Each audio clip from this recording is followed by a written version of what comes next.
People के पेड़ के नीचे हम लक्ष्मी जी के साथ शनिवार के दिन आपसे मिलने के लिए आए हैं। शनिवार के दिन जो पीपल के वृक्ष के नीचे दिया लगाएगा उसके घर में कभी संपदा की कमी नहीं होगी। सारे दिन पीपल के वृक्ष के नीचे हमारा निवास होगा। आज भी नियम है, जिसको शनि लग जाता है एक काजल की डिब्बी ले लो और काजल की डिब्बी को 21 बार उतार कर उसको एकांत में जाकर जंगल आदि में एकांत में किसी पेड़ के नीचे इतना सा खड्डा खोद कर उसमें काजल की डिब्बी को डाल दो और मिट्टी से पूर दो, उस व्यक्ति का शनि समाप्त हो जाता है। काशी विश्वनाथ का नाम लेकर काजल की डिब्बी को 21 बार उतार कर अगर काशी विश्वनाथ का नाम लेकर शनि वाले व्यक्ति को अगर पेड़ के नीचे दबा दे, शनि समाप्त। शनि उसको शनिवार के दिन जो पीपल के वृक्ष में सरसों के तेल का दीप लगाता है उसको शनि कभी परेशान नहीं करता। एक बात हमेशा ध्यान रखिएगा, मान लो अगर कोई भारी रोग ऐसा शनि महाराज के कारण हो गया हो, अच्छे काम करते करते उल्टे हो रहे हैं, होते हैं किसी किसी के साथ में, विपरीत परिस्थितियां आ जाती है, अच्छा करने जाओ बुरा हो जाता है, अच्छा कर्म करने जाओ बुरा हो जाता है। तो पीपल के वृक्ष की जो छाल होती है, छाल देखिए, पीपल के वृक्ष में जो छाल लगी होती है उस छाल को घिसकर चंदन बनाकर भगवान शंकर का स्नान कराकर अभिषेक कराकर पूजन कराने के बाद हमें पिपलेश्वर महादेव का नाम लेकर, कौन से महादेव? पिपलेश्वर महादेव का नाम लेकर वो जो घिसी हुई छाल होती है उस छाल का तिलक भगवान शंकर को लगा लो और उसी का थोड़ा सा भाग अपने कंठ पर मस्तक पर लगाना प्रारंभ कर दो। धीरे धीरे जो विपरीत दशा है वो सुधरना प्रारंभ हो जाती है। पर नाम याद रखना, पिपलेश्वर, जम के बोलिए, पिपलेश्वर महादेव। एक देवता ऐसे हैं जिन्होंने दूसरे का हिस्सा खाने का प्रयास करा था और आज भी उस देवता से दुनिया डरती है। और उन्होंने दूसरे का हिस्सा खाने का प्रयास करा था तो शंकर भगवान ने उसको भी नहीं छोड़ा। कौन से देवता? वो बाल्टी में हर शनिवार को आते हैं आपके यहाँ। कौन से? शनि देव। उनने क्या करा था? भगवान सूर्य नारायण ने अपने सारे पुत्रों को देखा, सारे पुत्रों,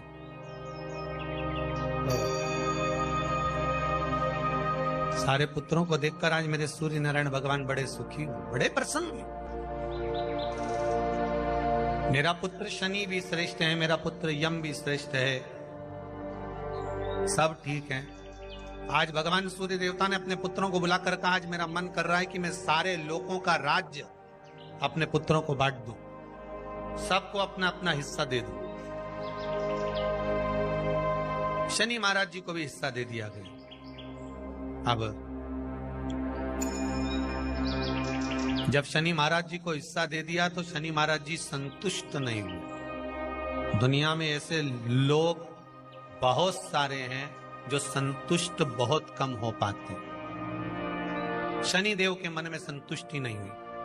जब शनि देव के मन में संतुष्टि नहीं हुई तो शनि महाराज उसी समय पर अपने सारे भाइयों का हिस्सा बटोरने लगे, उस पर कब्जा करने लगे।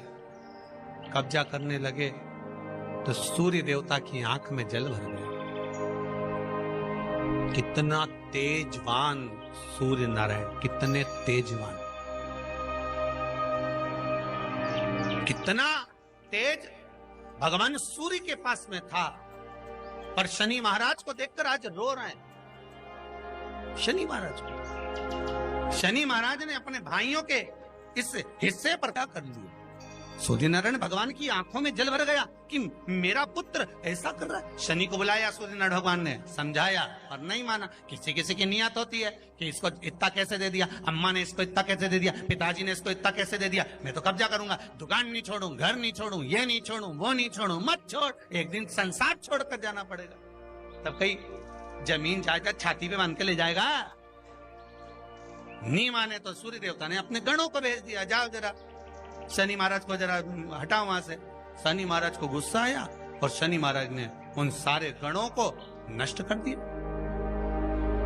सूर्य नारायण रो रहे हैं। भगवान शंकर की पंचायत में सूर्य देव भी हैं, मतलब शंकर भगवान के मित्रों की गणना में सूर्य आते हैं। भगवान विष्णु, सूर्य नारायण, शंकर भगवान, माँ दुर्गा, गणेश जी, ये पंचायत है ना शंकर की, शिव पंचायत। शिव परिवार में कार्तिकेय, गणेश जी, पार्वती जी, शंकर जी, नंदी, ये शिव परिवार। पंचायत में सूर्य देवता। सूर्य नारायण को रोता हुआ देखकर भगवान शंकर को बड़ा दुख है। शिव जी ने पूछ लिया, क्या बात है, आप रो रहे हो? नारायण क्या हो गया? मेरा बेटा मानने को तैयार नहीं है। आप चिंता मत करो, अभी देखता हूं मैं जाकर। और भगवान शंकर ने जाकर तुरंत सूर्य नारायण भगवान के कहने पर शनि देव को जाकर समझाया। इतने में तो शनि देव आग बबूला हो गए। आग बबूला होकर शनि देव ने कहा, ए शिव, आप मुझे जानते नहीं हो? शंकर भगवान ने कहा, क्या जानना है ये बताओ, क्या जानना है ये बताओ। शनि देव कहते हैं, आप मेरी दृष्टि को नहीं जानते। शंकर भगवान ने कहा, तू भी नहीं जानता कि तेरी दृष्टि खराब कैसे हुई। तेरी दृष्टि को श्राप किसका लगा है तुझे नहीं मालूम क्या? शंकर भगवान ने जब समझाना चालू करा कि देख शनि देव, तुम तो कह रहे हो, तुम तो बोल रहे हो कि मेरी दृष्टि नहीं जानते। हम जानते हैं आपकी दृष्टि, मना नहीं है, जाना, पर आप नहीं जानते क्या? शिव जी जानते हैं। शिव जी ने कहा, मैं सब जानता हूं। आपका विवाह करा सूर्य देवता ने, आपकी पत्नी घर में आ गई, आप अपनी पत्नी को देखते तक नहीं थे, इसलिए आपकी धर्म पत्नी ने आपको श्राप दिया कि जिस पति ने मुझ पर दृष्टि नहीं डाली, मेरे वो पति की दृष्टि कुदृष्टि हो जाए, जिस पे डालेगा वो बर्बाद हो जाए। शनि महाराज ने कहा, आप मेरी पत्नी की याद मत दिलाओ। शंकर भगवान बोले, ए शनि, फिर समझा रहा हूं, हिस्सा छोड़ेगा कि नहीं छोड़ेगा? शनि बोले, नहीं छोड़ूंगा। शंकर भगवान ने उठाया, पीपल के पेड़ के नीचे ले गए और पीपल के पेड़ के नीचे शनि महाराज को उल्टा लटका दिया। 19 साल तक शनि महाराज को पीपल के पेड़ के नीचे शंकर जी ने लटका के रखा। अब बोल, 19 वर्ष तक शनि महाराज पीपल के वृक्ष में, पीपल की जड़ पर बंधे रहे, बोले ही नहीं, शिव टंगे रहे। अब दूसरे का हिस्सा खाने वाले को जब शनि महाराज जैसे के लटका दिया भोलानाथ ने, तो तुम कहीं लगो रे लाइन में? मेरा विचार तो करो। 19 वर्ष तक शनि महाराज लटके रहे, तब 19 वर्ष नेत्र बंद कर कर शनि महाराज ने शंकर की आराधना करी कि दुनिया में कोई ऐसा नहीं जो मुझे उल्टा लटका दे, केवल एक यही है जिनने मुझे लटकाया है। तो 19 वर्ष तक तप करा तो शंकर जी प्रसन्न हो गए। धरनी को हटाकर पार्वती को लाए, साथ में आशीर्वाद दिया, शनि महाराज को खोला। वर मांगो, तुम्हें क्या चाहिए, मांगो तुम्हें क्या चाहिए। शनि महाराज ने कहा, मांगूंगा कुछ नहीं, आप वर दे दीजिए। शंकर जी ने कहा, मैं तुम्हें दंड अधिकारी बनाता हूं कि आप अच्छे और बुरे का दंड दोगे, आप अधिकारी बनकर बैठोगे, मेरा आशीर्वाद तुम्हारे साथ में। दंड अधिकारी। भगवान शंकर का एक अवतार है पिपलाद अवतार। पिपलाद अवतार, जब दधीचि ऋषि की अस्थियां चली गई, उनकी धर्मपत्नी सुवाच ने देखा मेरे पति को मार दिया गया, मेरे पति की अस्थियां ले गए राक्षसों का संहार करने के लिए, उनकी अस्थियां लेकर चले गए, मेरा पति चले गया। सुवाच गर्व से थी, मरना चाहती थी, प्राण छोड़ना चाहती। शिव जी ने देखा ये तो अग्नि के ऊपर चढ़कर अपनी देह त्याग रही है। शंकर भगवान ने आकर कहा, रुक जा सुभाष, रुको, तुम्हारे गर्भ में बच्चा है, तुम्हारे गर्भ में बच्चा है, वो बच्चा मर जाएगा। अब इस बच्चे को जन्म देकर भी क्या करूं? नहीं पिता, तुम्हारे गर्भ में जो बच्चा है वो महाज्ञानी है। तुमने मुझसे प्रसाद के रूप में मांगा था, कहा था शिव जैसा पुत्र होना चाहिए, तो क्या तुम शंकर को नष्ट कर दोगे? मैं शंकर को जन्म दूंगी। सुभाष ने 2 पत्थर उठाए, अपने गर्भ पर मारना प्रारंभ करा। गर्भ पर मारा, बच्चे ने जन्म लिया।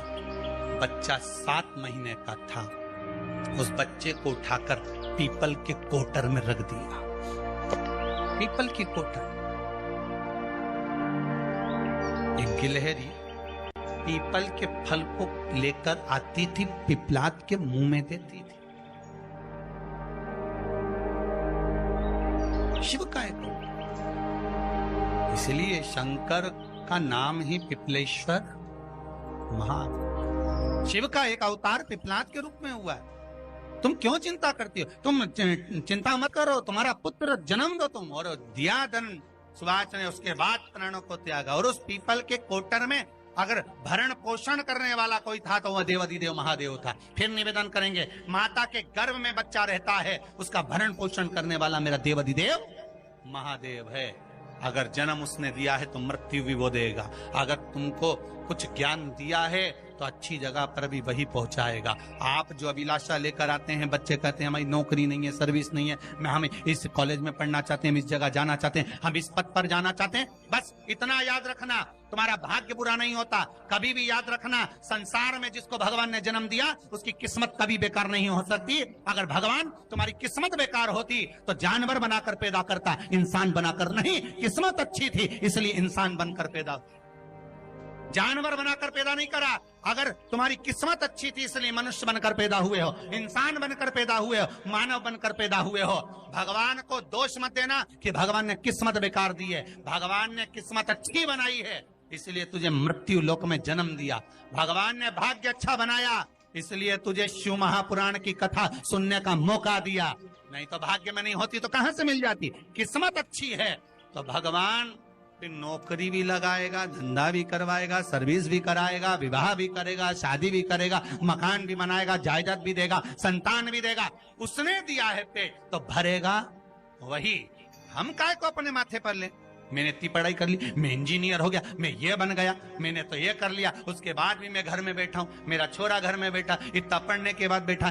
जन्म उसने दिया है, भाग्य उसका है, किस्मत उसकी है। तो कहो उसको कि शंकर का भजन कर, मंथन करे, मक्खन निकलेगा और घी भी जरूर बने। हारना मती।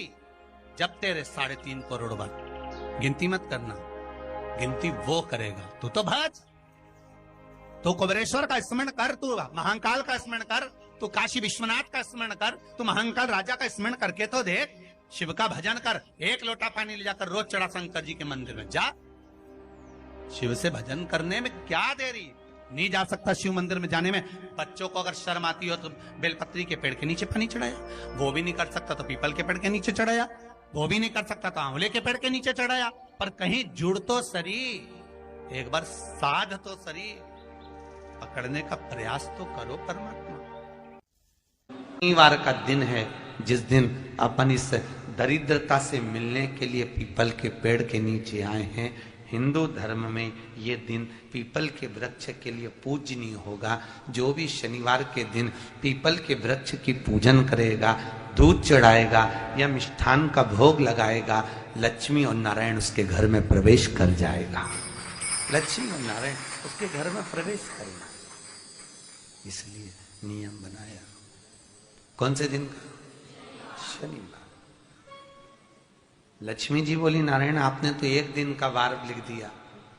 शंकर जी ने 7 वार बनाए हैं, रविवार, सोमवार, मंगल, बुध, गुरु, शुक्र और शनि। ये शिव जी ने बनाया। अब 1 दिन आपने अपना बना लिया, बाकी के दिन अगर कोई इस पीपल के वृक्ष के नीचे आएगा और यहां तो दरिद्रता बैठी है तो उसका क्या होगा? भगवान नारायण बोले, सुन दरिद्रता, तेरे से एक विनती है, अगर कोई भी मनुष्य इस पीपल के पेड़ के नीचे अगर 7 दिन में आता है और उसके हाथ में अगर कोई सामग्री होती है तो तू उसके घर में प्रवेश नहीं करेगी। नियम है पीपल के वृक्ष का, या तो पानी का लोटा लेकर जाओ, कुंकू का चोपड़ा लेकर जाओ, शक्कर लेकर जाओ, या पेड़ के नीचे चींटी को डालने के लिए आटा ले जाओ, पर खाली हाथ पीपल के वृक्ष के नीचे कभी मत जाओ, कभी नहीं जाओ। खाली हाथ जाओगे तो दरिद्रता तुम्हारे घर में प्रवेश करेगी। दरिद्रता उठकर खड़ी होकर बोली, नारायण तुमने अपनी मनमानी करी है, एक दिन मुझे भी मेरा चाहिए। भगवान ने कहा बोल कौन सा दिन चाहिए। दरिद्रता कहती है रविवार के दिन इस पीपल के वृक्ष के नीचे मैं दिन भर नृत्य करूं, इसमें रहूं, और जो यहां आए रविवार को मैं उसके घर में प्रवेश करूं। भगवान ने कहा ठीक है। दरिद्रता रविवार का दिन एक ऐसा दिन रहेगा जिस दिन तू इस पीपल के वृक्ष के नीचे नृत्य करेगी और जो आएगा इस पीपल के वृक्ष के नीचे तो उसके साथ प्रवेश करेगी। मैंने तुझे वर दिया।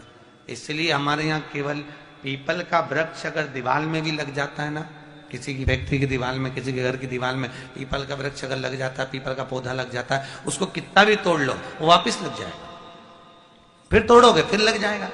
अगर पीपल के पौधे को तोड़ना है तो केवल रविवार का दिन एक नींबू, एक मिर्ची और बमूल का कांटा, ये 3 चीजें रखने के बाद में आधे घंटे बाद रविवार के दिन पीपल के पेड़ को उखाड़ कर फेंक दो।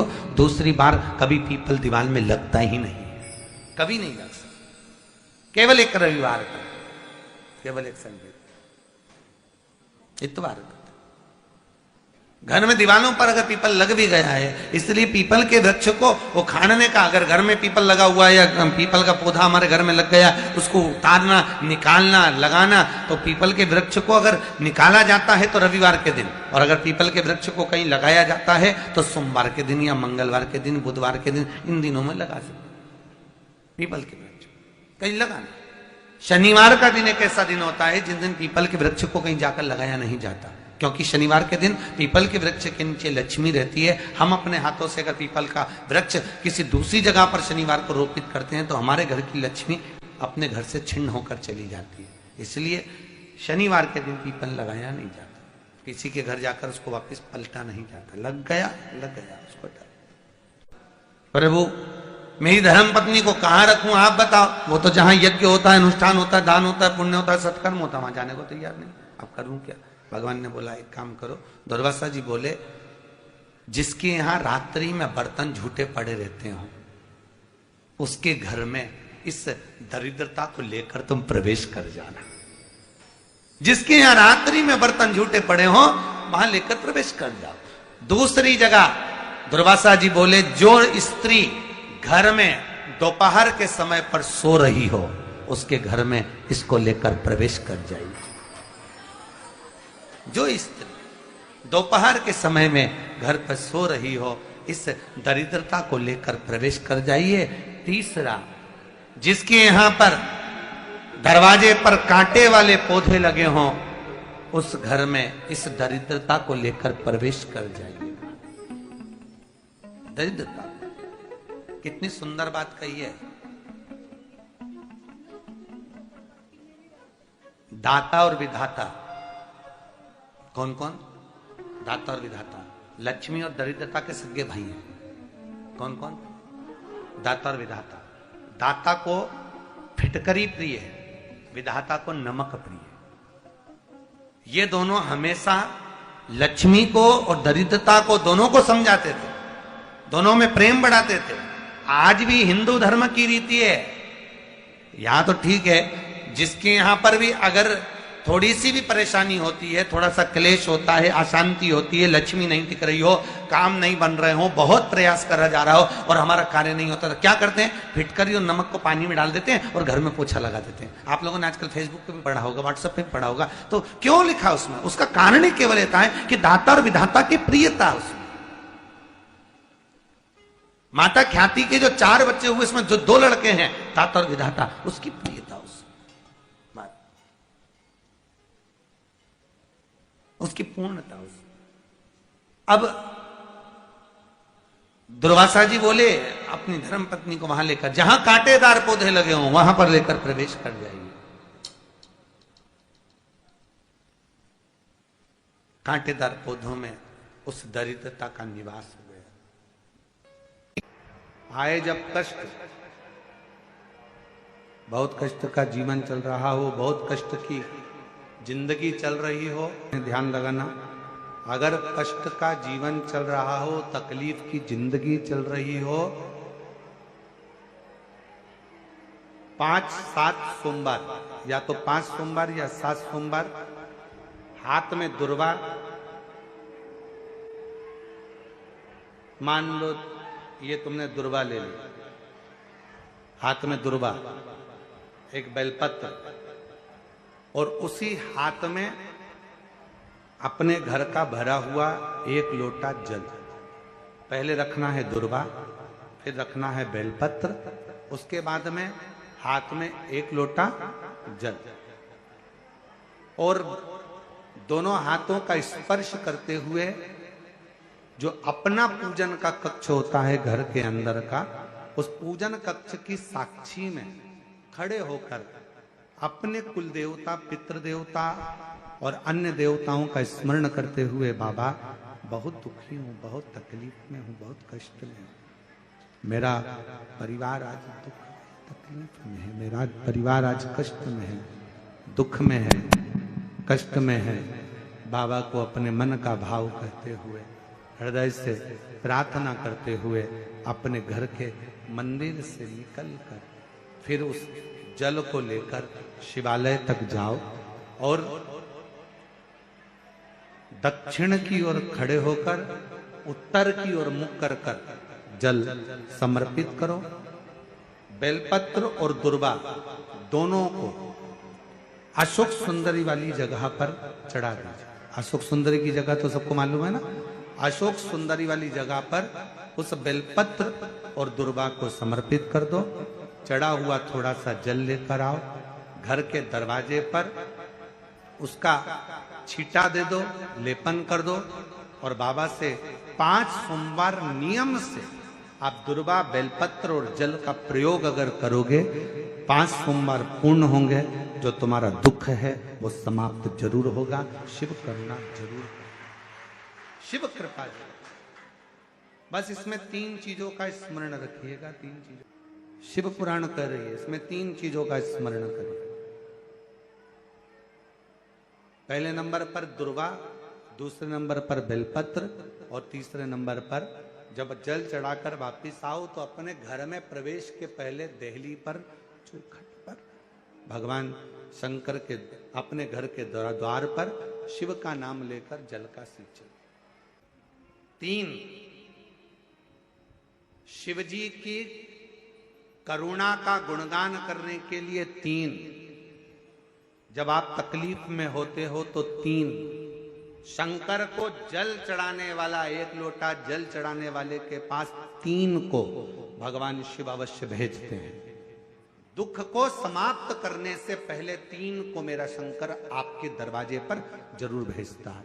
पहले नंबर पर मां आद्य शक्ति दुर्गा को आपकी पड़ोसन के रूप में, आपके रिश्तेदार के रूप में, आपके कुटुंबी के रूप में, आपके संबंधियों के रूप में, किसी ना किसी के रूप में आपके पास भेजकर बोलेंगे, क्यों घबराती हो, क्यों चिंता करती हो, क्यों टेंशन लेती हो।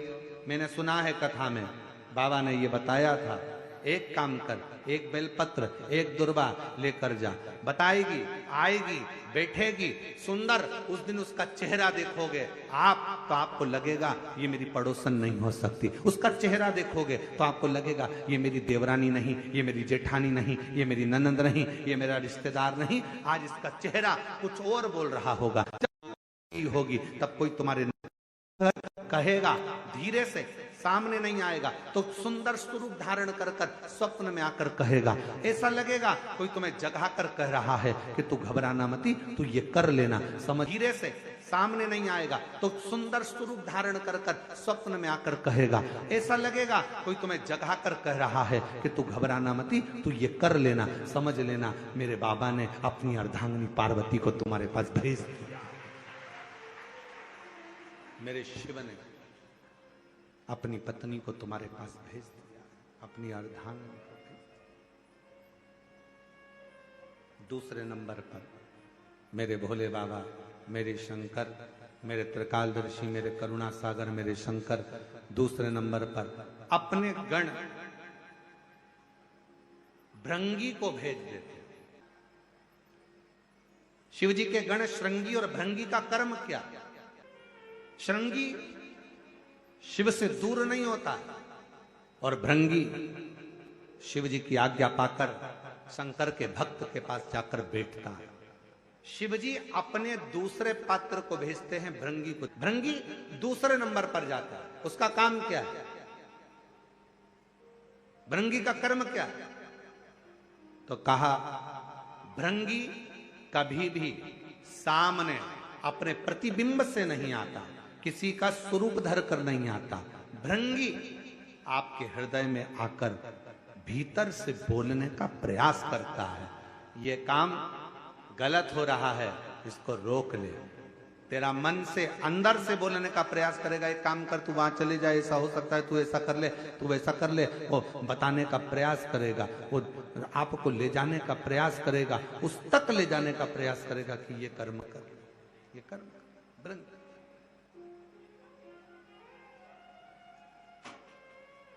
दूसरे नंबर पर भृंगी आपके मन की वाणी को शिव तक पहुंचाने का प्रयास करेगा। और तीसरे नंबर पर भगवान शंकर अपने भक्त का दुख हरने से पहले तीसरे नंबर पर भेज देते हैं अपने नंदीश्वर को, अपने नंदी गण को मेरे शिव भेजते हैं। नंदी का काम क्या है? जैसे ही नंदी आता है, कोई व्यक्ति के रूप में, किसी रूप में, किसी फोन के रूप में, किसी कॉल के रूप में, किसी पत्र के रूप में, किसी मैसेज के रूप में, जब नंदी तुम्हारे घर में प्रवेश करता है तब वो तुम्हारे रास्ते को क्लीन कर देता है, रास्ते को साफ कर देता है, उसको मार्ग को प्रशस्त कर देता है। आप दिल से उससे कहो, जहां तार ना जुड़े। कोई कई जगह कहे ना, अभी हमने कहा कि हमारे बच्चे कहे यहाँ पर सिग्नल मिल रहा है, कोई कहे वहां सिग्नल मिल रहा है। अगर सारी दुनिया से हार गए तो फिर एक जगह पर जाकर सिग्नल मिलाना।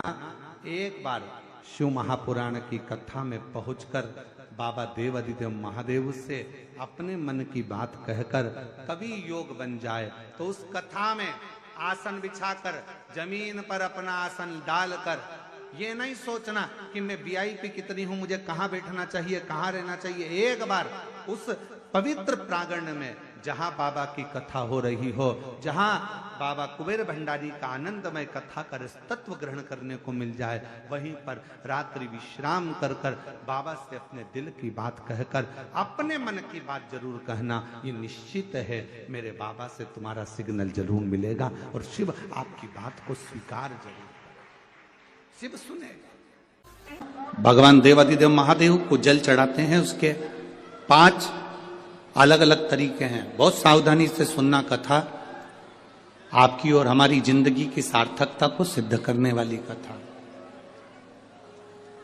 आज पंजाब की इस पवित्र भूमि पर अगर यह प्रसंग निकला है तो इसको आप अगर सुनेंगे तो आपका जीवन सार्थक होगा। शिव जी को 5 तरह से जल चढ़ाने का तरीका है। जैसे पंचामृत होता है, दूध, दही, शहद, घी, शक्कर, ये सब पंचामृत के अंतर्गत आते हैं, उसी तरह शंकर जी को 5 तरह से जल चढ़ाने का क्रम वर्णित किया गया। अब उसको समझेंगे, बहुत सावधानी से समझिएगा। पहला, जल लेकर आए, सीधे डायरेक्ट शंकर भगवान के शिवलिंग पर चढ़ा दिया। ये प्रथम जल का चढ़ाने का तरीका। दूसरा, जहां से पानी बहकर जाता है, जहां से जल बहकर जा रहा है, उसके ठीक विपरीत जल उत्तर में जा रहा है, आप दक्षिण में खड़े होंगे और दक्षिण में खड़े होकर उत्तर की ओर मुख करेंगे और शिव जी को जल समर्पित करेंगे। यह रोग मुक्ति करने वाला है और हमारे रोग पर हमें विजय प्रदान करने वाला है। यह जल चढ़ाने का था। एक सीधे मंदिर में गए, लोटा भर कर जल उठाया, शिव जी को चढ़ा दिया। दूसरा जल, जहां से पानी बहता है, शिव जी का चढ़ा हुआ जल जहां से बहकर जाता है, उसके ठीक विपरीत में शिव जी का जल इधर जा रहा है तो तुम यहां खड़े हो, तुम यहां बैठो, यहां मत बैठना, यहां मत बैठना, इधर बैठो। अगर रोग का निवारण है तो यहां बैठकर। तीसरा, अशोक सुंदरी से जल चढ़ाते चढ़ाते शिवलिंग तक लेकर जाना और शंकर भगवान के शिवलिंग पर पूर्ण जल समर्पित करना। ये तीसरा तरीका, ये कार्य की सिद्धता के लिए।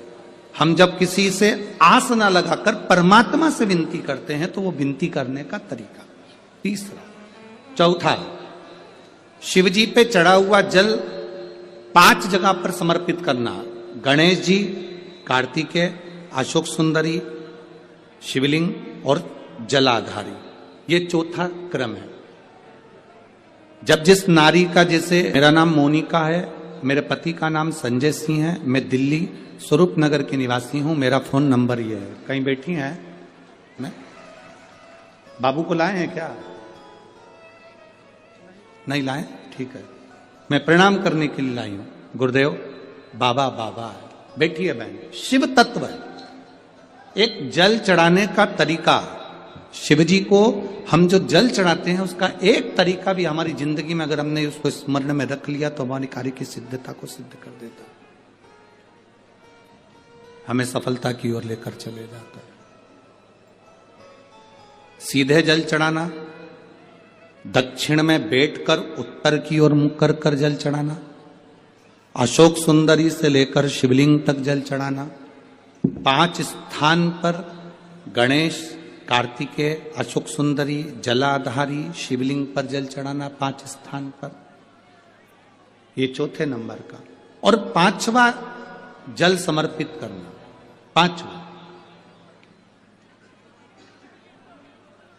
5वें नंबर का जल।